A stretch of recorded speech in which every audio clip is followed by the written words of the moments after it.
The land was dry, cracked like broken porcelain beneath the endless sky. Wind whispered through brittle grass, carrying with it the scent of dust, old sorrow, and something ancient no one spoke of anymore. Hannah More adjusted her straw hat and wiped the sweat from her brow. She had been up since before the sun, wrestling with a broken fence post and praying the last of the well water would stretch until morning. There wasn't much left. Not of the water, not of her money, and not of her will. But the ranch was all she had now.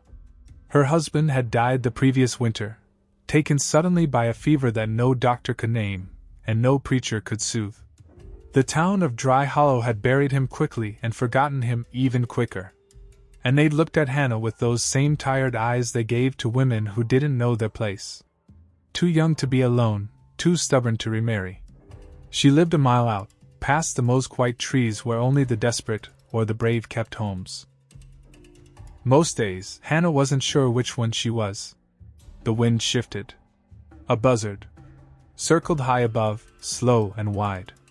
That's when she saw him.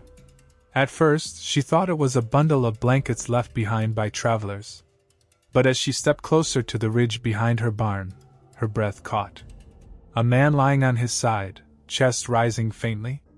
Blood stained the earth around him, dark and cracked like rust. His long black hair was tangled in dust. He wore no boots, only a deer-keyed shirt torn open at the shoulder, revealing a wound deep enough to show bone. And then she saw the necklace, beads and a feather, Apache. Her heart slammed against her ribs. Every story she had heard growing up surged forward. Stories of raids, of burning farms, of children stolen in the night. Warnings whispered in church pews, curses spat in saloons. She took a step back, another, but then he moved. Not a lunge, not a threat, just a low, pained groan from his lips as he tried and failed to lift his head. He was dying and not quickly. Hannah looked around. No one. The road was quiet. The town would not send help. They wouldn't care if a wounded Apache bled into the earth. She should have walked away. She knew that. But instead, she turned back toward the barn. Moments later, she returned with a dented tin cup filled with well water, precious, nearly gone, and knelt beside the man who might kill her if he lived. She didn't speak, didn't ask his name. She just lifted his head gently and placed the cup to his lips. At first, he didn't drink.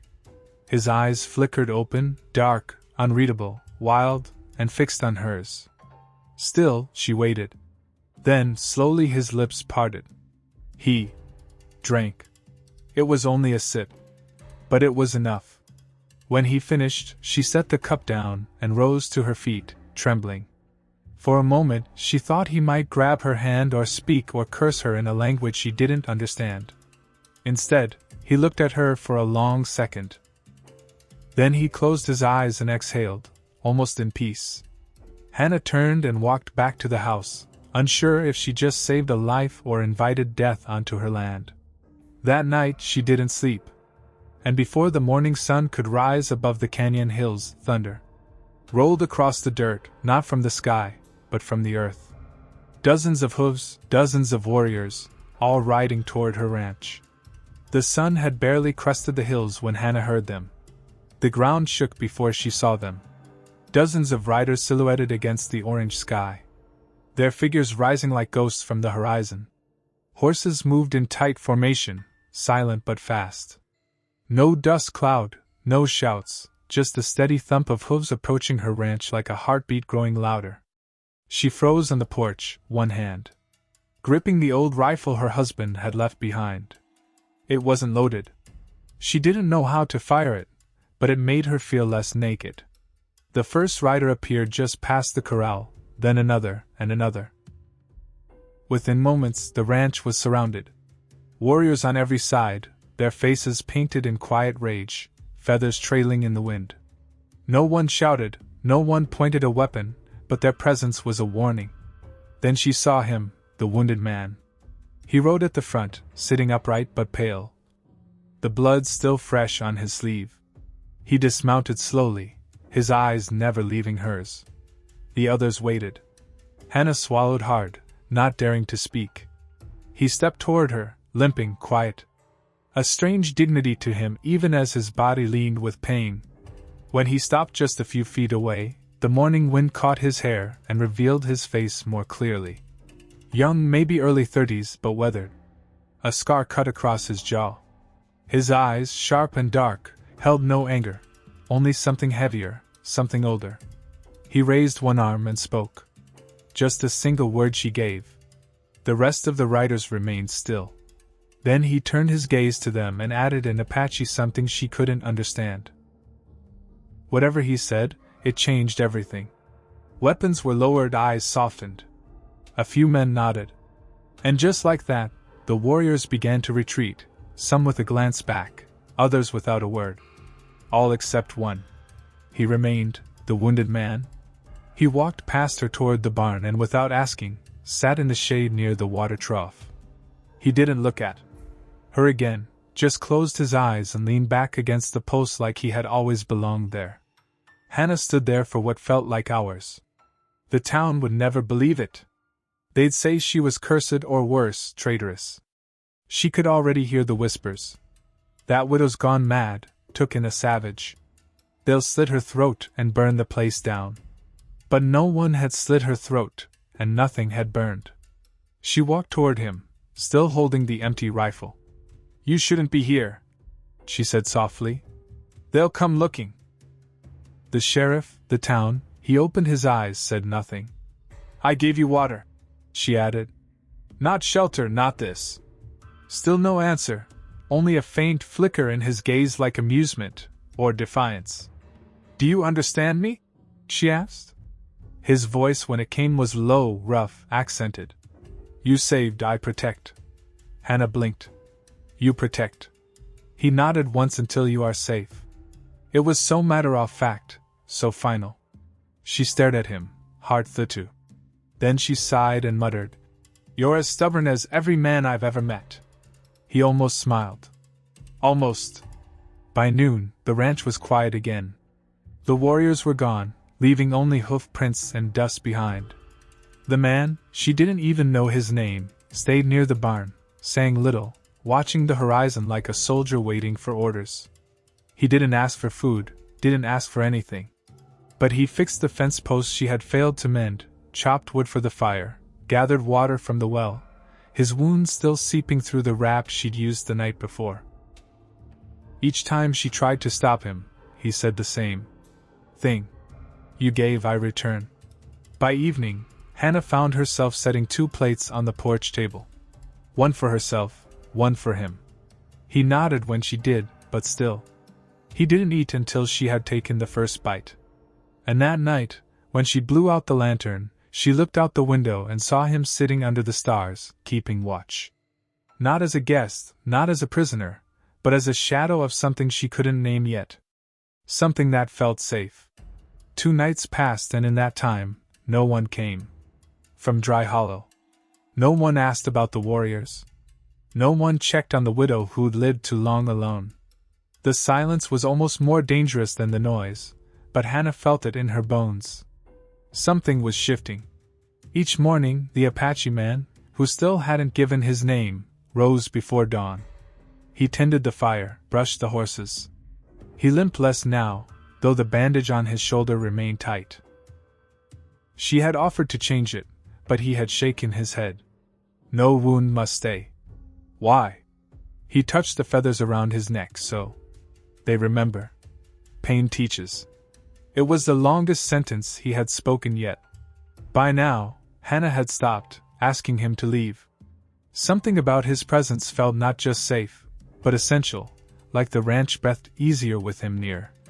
He never entered the house. He never asked why she lived alone. He never touched her. But she began to notice small things. A rabbit cleaned and left near her door. A broken drawer in the barn quietly fixed. Her boots polished. Things no one had done for her since before James died. On the 3rd morning she went to town for flour and coffee. The moment she stepped through the general store's door, the room hushed. 3 men stood by the Eisen ranchers, hardened and bitter. Their eyes slid to her. Back from your secret war camp? Hannah, one of them spat. She ignored it, picked up her sack of flour. Another man muttered. They say you're keeping one of them out there on your land, feeding him, sleeping with him. The words cut like knives, but she didn't flinch until the sheriff stepped from behind the counter. Sheriff Maddox wasn't a cruel man, but he wasn't brave either. He wiped his glasses inside. Miss Moore, we've had reports. Reports? She repeated flatly. Or gossip? His jaw tightened. You know, tensions are high. Folks don't take kindly to harboring enemies. He's not an enemy. He was wounded. I gave him water. One of the ranchers laughed. That's what you call it now. Maddox raised a hand. Enough. Hannah, just be careful. People are nervous. She left without the coffee. That night she sat on the porch, her arms crossed tight, staring into the dusk. The Apache warrior sat on the ground nearby, sharpening a small knife with a stone. He didn't look up, but she felt his attention shift. They think I'm a traitor, she said. He stopped sharpening. They think I'm sleeping with you. Nothing. She looked at him. You're not going to say anything. He tilted his head, considering then. Words are smoke. She almost laughed. Easy for you to say. You're not the one they'll run out of town. He paused. You gave water to a dying man. That is not shame. That is root. Root? He nodded once. In my people, a woman who gives water gives life, not just to body, to spirit. You gave what cannot be repaid. A long silence fell between them. Then faintly she whispered, You speak like someone who's lost more than blood. His eyes darkened. He turned back to the blade. She didn't press. That night after the lantern was out, Hannah awoke to a noise. Wooed breaking voices outside. A scream cut short. She jumped from bed and ran to the window. 5 men. Lanterns, guns. They had come while the world slept. They had come for her. One of them kicked the barn door open. Another shouted, You in there, red lover? Come out. She grabbed the rifle, useless still, but held it anyway. The front door burst, and then a shadow moved faster than any man, a blur of bone and blade. A scream, another, a man fell. Then another. In less than a minute, the yard was silent again. Hannah stood frozen in the doorway, breath hitching in her throat. The Apache man stood near the fence. Breathing hard, the knife wet in his hand. 4 men lay moaning on the ground. The 5th ran into the dark. He turned to her. I stay, he said simply, until all danger sleeps. And she, shaken, heart pounding, eyes wide, nodded once, because for the first time since James died, she didn't want to be alone anymore. By morning, the broken men were gone. Hannah hadn't asked where he took them. She hadn't asked how none of them died despite the blood. But she had seen the way he moved, like a windstorm wrapped in silence, and she suspected death had come close enough to be felt, then spared at the last second. Mercy, perhaps, or a message. Either way, word spread fast. By midday, the town buzzed with whispers. Sheriff Maddox came riding up with 2 deputies, stopping just short of her fence line. Hannah met him on the porch with a calm. She didn't feel her hands still shaking beneath her shawl. We heard there was an attack, Maddox said, removing his hat. You all right? I'm alive, she said plainly. He eyed the barn. Was it true? Were they after him? She didn't answer. Hannah, I can't protect you if you don't. I never asked you to protect me. She snapped. A pause. The wind picked up, stirring the dirt at their feet. One of the deputies spat. She's hiding a savage. That's what this is. The men were trying to run him off. Protect the town. Hannah took a step forward. They broke into my home in the middle of the night. You call that protection? Maddox raised a hand to settle the tension, but it was too late. The deputy's glare hardened. You're putting us all at risk, he muttered. Them Apache'll turn on you fast. Then from behind the barn, a shadow moved. He was there, the warrior. No weapon in hand, no threat, just his silent presence, but it was enough to send the deputies reaching for their holsters. Maddox barked, "Stand down!" The air thickened. Time froze. Then slowly, the Apache man raised both hands and stepped back, disappearing into the shadows again. Maddox looked at Hannah. "You've got to choose, Hannah. The town or him. You can't have both." She didn't flinch. "I never asked for either." The sheriff left with a heavy heart, but the deputy rode away with fire in his eyes. That evening, Hannah sat by the fire, arms wrapped tight around herself. "You shouldn't have come out," she told him. "You're just giving them more reasons." He stirred the fire with a stick. "They do not need reasons, only excuses." She stared at the flames. "I used to believe this land was home. Now I'm not sure it was ever mine." He looked at her, his face softened by firelight. Home is not a place. It is a choice." "And what if I chose wrong?" she whispered. He was quiet for a long time.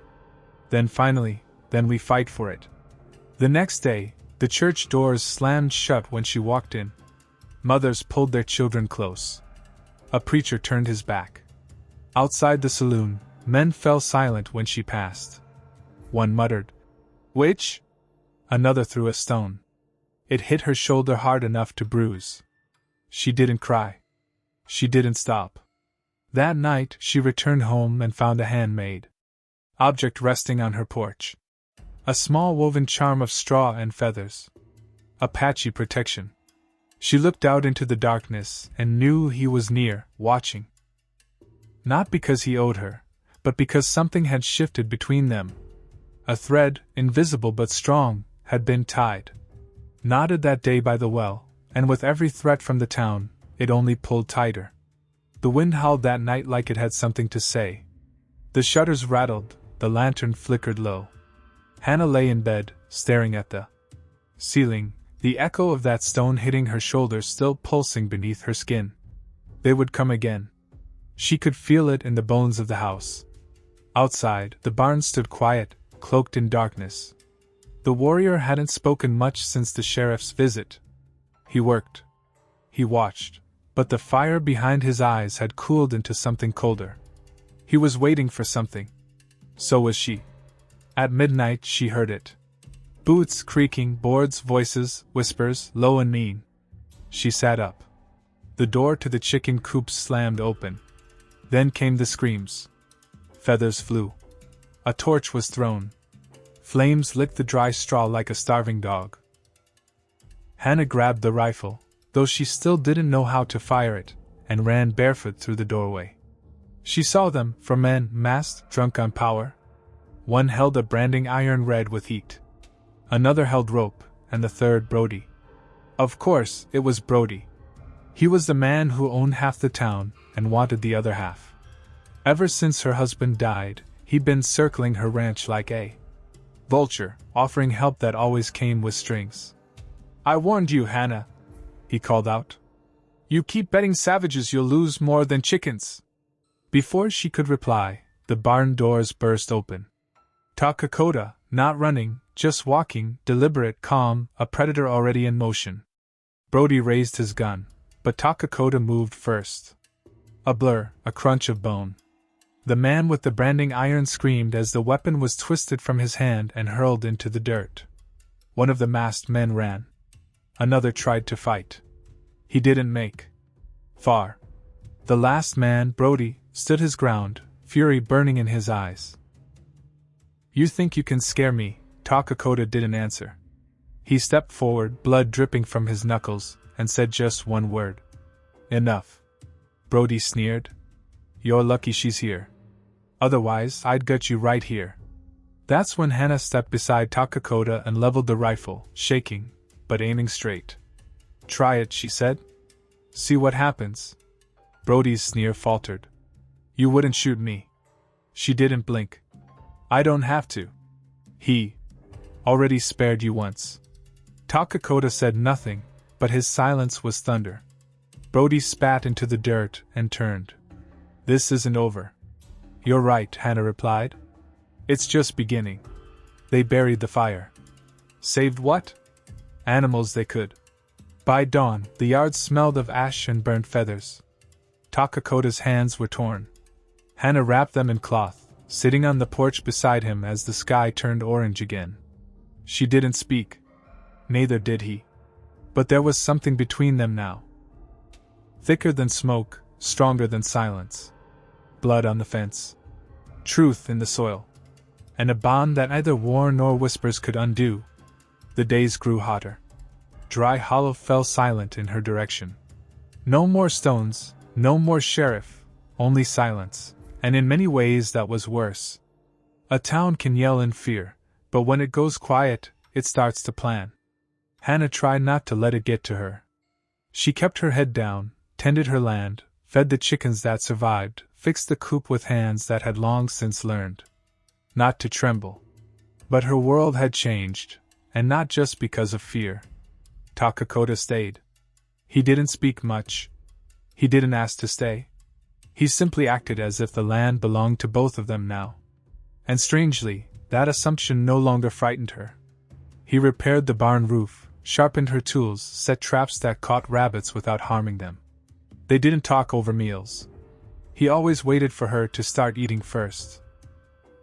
He never sat too close, never lingered inside the house, always just close enough to be felt. Never close enough to be questioned. And it was in that space between what he said and what he didn't that something else began to take root. One night after supper, she found him outside sitting cross-legged by the fire, carving something small from wood. The stars above them blinked like ancient eyes. She sat near him, quiet. "What are you making?" she asked. He didn't look up. "Memory." "For who?" He paused. "You." She blinked. "Why?" He kept carving. "You gave me water. Then you gave me choice." She tilted her head. "What choice?" "To stay." She looked into the flames. "No one else would have. Not in your place." He glanced at her then just once. "You would." It wasn't a compliment. It was a truth. She smiled faintly. "I used to think kindness was weakness. James, my husband, used to say it would get me killed." He didn't ask about James. He didn't say sorry. He just waited. And so she continued. "He wasn't cruel, just cold, proper. He thought love was something you owed, not something you showed." Takakota turned the carving in his hand. It was beginning to take the shape of a bird. A hawk maybe, its wings spread wide. "And you?" he asked softly. She hesitated. "I used to think I had to earn love, that if I worked hard enough, smiled enough, stayed quiet enough, someone might think I was worthy of it." He looked at the carving. "You were always worthy." The words hit her like the first drop of rain after months of drought. She didn't respond, but her eyes burned. The next morning, she found the carving on her windowsill. A hawk carved smooth and strong with a single black bead tied around its neck. She ran her fingers over it slowly, then tucked it into her pocket close to her heart. That day she baked cornbread, real cornbread with the last of the good flour, and brought it out to him near the fence line. They ate together under the sun. Still no words. But they didn't need them anymore because what lived between them now didn't need language. It was built in silence, forged in fire, bound not by promises, but by presence.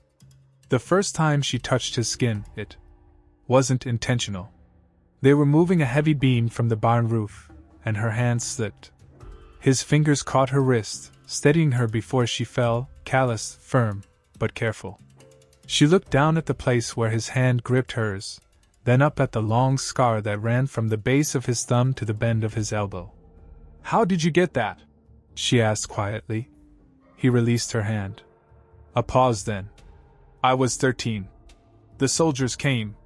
She didn't move. "They said we had stolen cattle. We hadn't, but they burned our crops anyway. Took my older brother, set fire to our lodge." He looked past her at something far away. "My mother pushed me out the back, told me to run. I didn't want to, but I did." He ran a thumb over the scar. "A blade caught me as I escaped. I bled alone under a cedar tree for 3 days. Hannah swallowed. What happened to her? His voice was quieter now. They killed her, left her body in the ashes. She reached for the beam again, but her hands trembled. I'm sorry, she whispered. You didn't do it. Doesn't mean I'm not sorry. He looked at her then. That is why I stay. She frowned. Because I'm sorry. No, he said. Because you remember what others choose to forget. That night it rained, the first real rain in weeks. She stood on the porch and watched the sky open up, soaking the land. The cracked earth drank eagerly. Dust became mud. The roof leaked in 2 places, but she didn't care. She turned to find him behind her, silent. Do you miss them? She asked over the sound of thunder. Your family? He nodded once. I miss James, she said. But I also don't. That made him tilt his head. He kept me in a safe little box. Told me what to wear, what to say, how to act. I think he loved the idea of me more than the woman I really was. Takakota looked out at the rain. Then without a word, he stepped off the porch and into the storm. She watched him lift his face to the sky. Let the water hit him like a blessing. He raised his arms just slightly, barely more than a breath of movement, but something about the gesture felt sacred. She followed. Together, they stood in the mud, soaked to the bone. Not speaking, not touching, just being. And in that moment, the storm didn't feel like chaos. It felt like cleansing, like the past being washed from their skin drip by drip. Later, by the fire, he unwrapped the bandage on his shoulder. The wound was nearly closed. She knelt beside him, carefully applying fresh salves she'd made from herbs and beeswax. It was then she saw the other scars, not just the one from the soldiers, but others. Dozens, some old, some deeper than others. One looked like it came from an arrow. She didn't ask about them. Instead, she said, Every scar is a story, isn't it? He nodded. And every story leaves a mark. He met her gaze. And some marks, he said, lead us to the people who can carry them with us. She felt her breath catch because somehow, without ever planning it, she had begun to carry his. And maybe, just maybe, he had started to carry hers too. The storm passed, but it left behind more than puddles and clean air. It left stillness. A strange kind of peace settled over the ranch. One Hannah hadn't known in years. The land smelled different. The wind felt softer. Even the chickens, those that remained, clucked with something like relief. But peace never lasted long in Dry Hollow. One afternoon, as Hannah was cleaning out an old chest in the loft, one that had belonged to James, she found it. A letter folded in a cracked envelope stained with dust and time. She sat down on the wooden floor, the light slanting through the rafters, and began to read to Mr. Brody. As discussed, I agreed to the sale of the property at the offered price.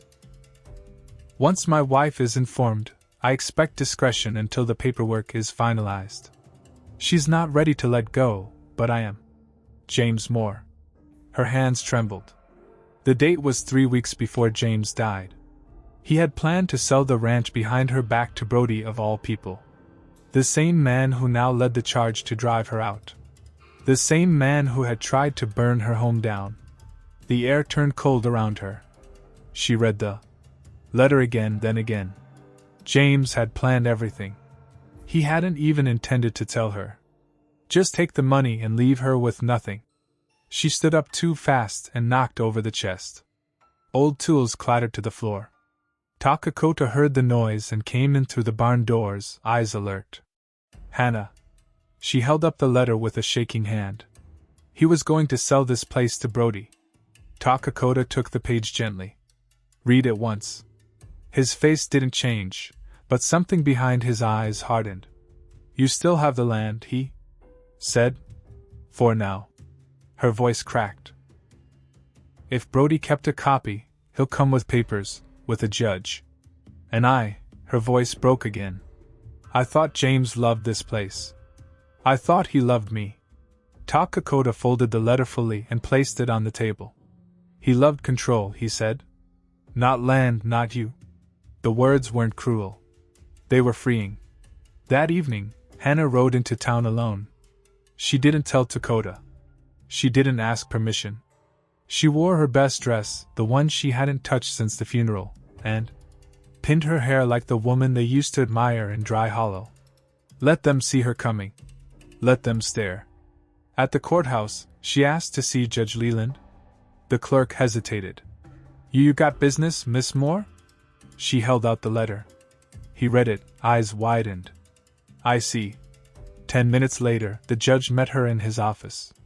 A large man with thick spectacles and a dislike for fuss. She laid the letter on his desk. This was never filed. My husband intended to sell the land, but he died before anything was signed.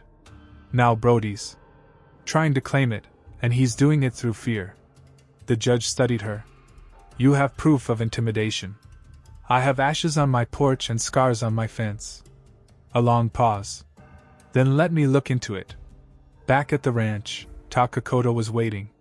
She handed him the letter. It's not over, she said. But I'm not going to run. He nodded once. Good. Then without warning, she stepped closer, placed her hand on his chest, felt the steadiness of his breath beneath her palm, and said, I don't want to carry this alone anymore. His hand came up slowly, resting over hers, not pulling her closer, just holding. There was no kiss, no declaration, only two people broken by different worlds, sharing a truth too sacred for words. The next morning, she woke before dawn. Takakota was already saddling the horses. He didn't ask her if she was sure, and she didn't tell him she was scared. They both knew. The air was thick with heat, though the sun had barely risen. Somewhere in the distance, a hawk cried sharp and high. It felt like a warning. They rode side by side past the broken fence, past the burned coop, past the place where blood had soaked the dirt. Hannah didn't look back. She'd done that too many times already. By the time they reached the town square, people were already gathered. Brody stood at the center, arms crossed, smug as a fox in a hen house. His men flanked him, rough and ready. And there, by the courthouse steps, stood Judge Leland. Hannah dismounted and handed her reins to Takakota, then marched straight through. The crowd, eyes locked on the judge. Brody laughed. Well, look who's found her nerve. She ignored him. Judge, you said you'd look into the deed. Leland nodded slowly. I did. He held up a folder. Mr. Brody never filed a purchase contract. There's no legal transfer. And the letter you brought proves intent, not completion. Brody stepped forward, face darkening. We had a deal. You had a promise, the judge said sharply. From a man who's no longer alive. That doesn't mean you own the land. The murmurs began at once. Brody's voice rose. She's lying. That paper could have been forged. She's shacked up with an Apache for God's sake. She'd do anything to keep that ranch. All eyes turned to Takakota. He stood still, calm, and yet everyone took one step back except Brody. He drew a pistol. It happened fast. Too fast for thought, but not too fast for Takakota. He moved with the speed of a storm breaking open. One step, two, and then he was between Hannah and the gun. A shot rang out. Gasped screams. The bullet missed. Not by accident. Because Takakota had knocked Brody's arm sideways with the force of a sledgehammer, sending the pistol flying. Then without a sound, he pinned Brody to the ground. One knee on his chest, one hand around his throat. Still no word, still no hate, only pressure. Enough to remind, not enough to kill. Leland shouted. Let him go. Takakota looked to Hannah. She nodded. He stood. Brody choked, gasping for breath, humiliated before the whole town. But no one stepped in to help him. Not this time. Later, the judge handed her a signed paper. Your deed, he said. It's yours now. Legally, permanently. Hannah took it with both hands. Thank you, she whispered. He looked over her shoulder at Takakota. You might consider moving farther out for safety. She nodded. We'll consider a lot of things. That night, back at the ranch, they didn't speak of the town or the gun or the faces that had finally looked at them with something close to respect or at least weariness. Instead, she brought out 2 cups of coffee. They sat under the stars, shoulders nearly touching. I thought I would lose everything, she said. Takakota looked at her. You found something instead. She turned toward him. What? He hesitated, then with more courage than she'd ever seen in his eyes, he said. Someone. Weeks passed. The sky shifted from summer's fire to the golden breath of autumn. The land cooled. The cycas fell quiet. The earth, once so parched, began to soften under cooler winds. And still he stayed, not as a guest, not as a ghost, but as something in between. Takakota never asked for anything. He slept in the barn even when she offered the spare room. He ate only what she shared. He spoke little, but his presence became part of the ranch like the hills or the windmill. Constant grounding. One evening as Hannah brought in the laundry, she caught sight of him by the well. He was staring at it. Not drinking, just staring. She approached her skirts brushing the dry grass. What is it? He didn't look up. This is where it began. She nodded. I was ready to die here, he said. And you gave me life. Her voice was soft. I didn't do much. He turned to her. You did everything. A long silence followed. Then he reached into his pocket and pulled out something wrapped in cloth. She opened it slowly. A necklace. Beads of bone and turquoise threaded with a single raven feather and a stone carved into the shape of a wave. It's beautiful, she whispered. What does it mean? He looked at the well. Water is more than survival to my people. It's spirit memory. The bond between 2 lives. She traced the beads with her fingers. And this stone, it means you are not alone. Her breath caught. I made it for you, he said. But only if you choose to wear. Duty, she looked up into his eyes, dark, steady, unflinching. I choose, she said. From that day on, things began to change slowly, deliberately. The townsfolk still whispered, but some began to wave. An old woman brought eggs from her coop. A child left flowers on the fence. No apologies, no explanations, but kindness. At last began to return. One afternoon, Sheriff Maddox stopped by. On horseback. He removed his hat and said, I'm not here on business, just checking in. She offered him coffee. He declined, then added, The council voted. They're not going to press anything. Not now. She nodded. Thank you. He glanced toward the barn where Takakota was mending a wheelbarrow. He ever going to leave? Hannah looked over her shoulder. Takakota didn't notice them. He was focused, hands moving with quiet purpose. She smiled. He already has a place. Maddox gave a grunt that could have meant anything. Then tipped his hat and rode off. That night, as stars blanketed the sky and the wind played soft through the dry grass, Hannah sat beside the fire with Takakota. She leaned her head gently against his shoulder. He didn't move away. She whispered, Do you ever miss the life you had before? He was quiet a long time. Then, Yes, but this is something new. She nodded. And together they listened to the wind, to the water in the well shifting softly below, to the silence that now felt like home. Sometimes the most powerful acts are the smallest. A cup of water, a place to rest. A word left unspoken, but deeply understood. Hannah's story reminds us that kindness carries risk, but it also carries reward. That love doesn't always announce itself loudly. Sometimes it arrives in silence, stays through fire, and speaks with actions far louder than words.